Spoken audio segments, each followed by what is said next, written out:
Jisu Nwngbai ani lang matong shagno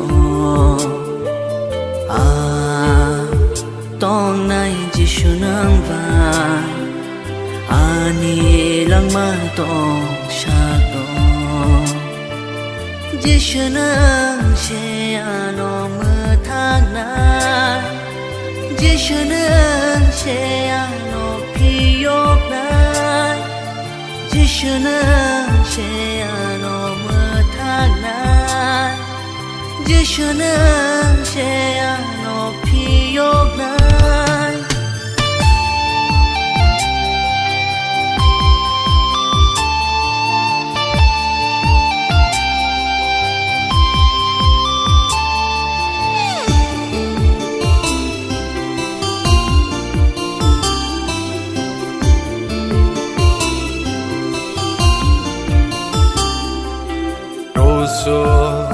nâng thi na ni nâng kha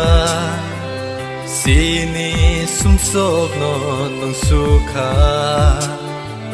ase tek to bir man no rozurit lang kha nâng shago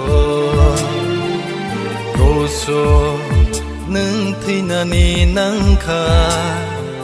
Sini sumsok no nung sukha Ase tekto birmano Rozurit lang ka nung shago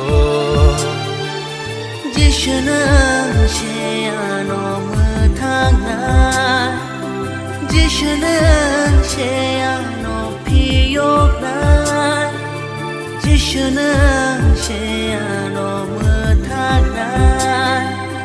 Jisu nang she ano piyok nai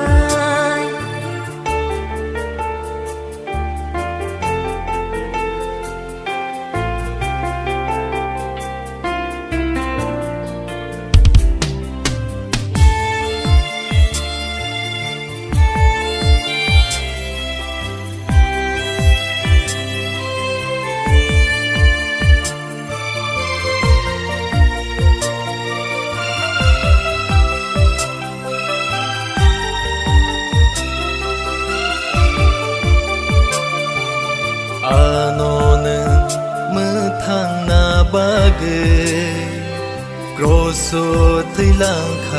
o Jisu Anonen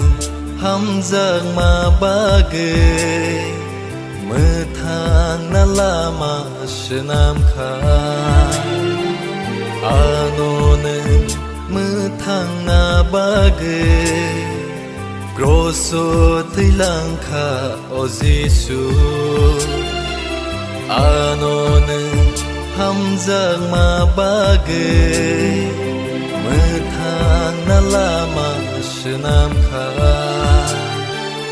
Jisu nang she ano mathangnai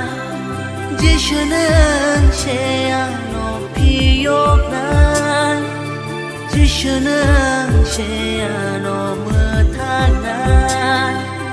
Jisu nang she ano piyok nai tongnai Jisu Nwngbai ani lang matong shagno tongnai Jisu Nwngbai ani lang matong shagno Jisu nang she ano mathangnai Jisu nang she ano piyok nai Jisu nang she ano mathangnai Jisu nang she ano piyok nai